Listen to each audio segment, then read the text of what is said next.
My sister tried to tell me how to serve my husband, but I don't take advice from people in failing marriages. My husband, 28M, and I, 27F, have been married for 2 years, and we have an unusual sleeping arrangement. I'm a very light sleeper, and I've struggled with insomnia most of my life. It takes me a long time to fall asleep, and sometimes even the slightest noise wakes me up, requiring me to start all over again. On the other hand, my husband sleeps like a rock, kicks the crap out of me, and occasionally talks in his sleep. He's been like this since he was a kid, and any attempts to stop it have been a failure. I have a job that requires me to get up super early, so my sleep is really important. When we first moved in together, we slept in the same bed, but of course, that didn't work out. I was left exhausted, and he felt super guilty, even when he wasn't consciously doing it. Eventually, we decided to sleep in separate bedrooms.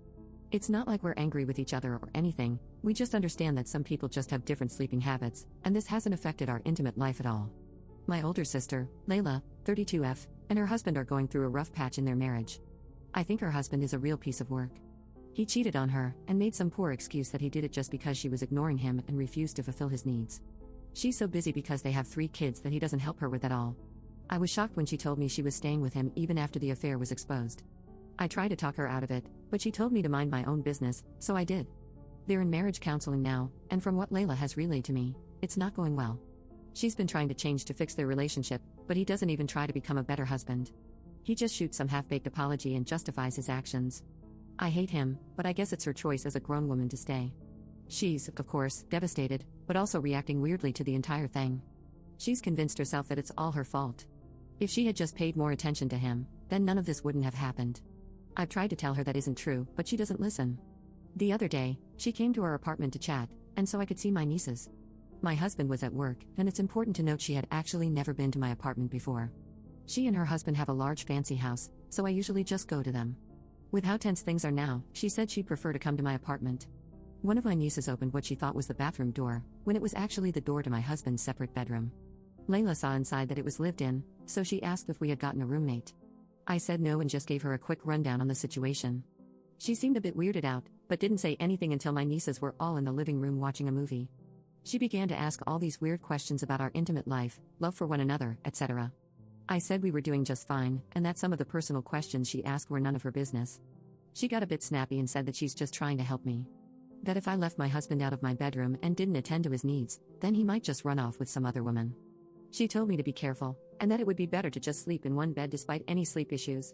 She even said, "You have to keep an eye on him constantly so he won't feel the need to leave you for someone more attentive." At this point, I was pretty frustrated. It wasn't even about the bedrooms anymore, she was just projecting her situation onto me. I was also upset that she would dare suggest my husband would cheat on me for not being attentive enough. I snapped and sharply said that her husband is the cheating piece of crap, not mine. Just because her marriage is failing doesn't mean she gets to critique and coach mine. That made her super angry, and she immediately stood up and stormed to the living room to get her daughters and went home. Since then, she won't answer my calls. She just sent me one text that said she was just trying to help, and to not be surprised when my husband cheats. My husband was offended as well, but he said he understood since she's going through a very tough time. He suggested I was just a bit too harsh, and should have let her get her paranoia rant out of her system and move on.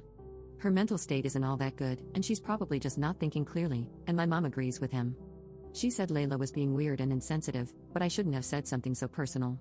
Yelling at her will only push her further away from us and towards her trash husband. I actually feel kind of bad now. She's obviously not thinking clearly, and I should have just moved on. Update 1. Thank you all so much for your advice on my original post.